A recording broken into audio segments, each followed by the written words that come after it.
హరీష్ రావు ఆరోపణలకు మంత్రి సీతక్క కౌంటర్ ఇచ్చారు. పరేడ్ గ్రౌండ్లో మహిళా సభ విజయవంతం కావడంతో హరీష్ కు కడుపు మంట వస్తోందన్నారు.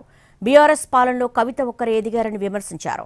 హరీష్ ఆర్థిక మంత్రిగా ఉన్నప్పుడు మహిళా సంఘాల వడ్డీలకు పైసా చెల్లించలేదన్న సీతక్క ఆడబిడ్డలు పోగేసుకున్న అభయహస్తం డబ్బులను దిగమింగిన చరిత్ర బీఆర్ఎస్ దని మండిపడ్డారు.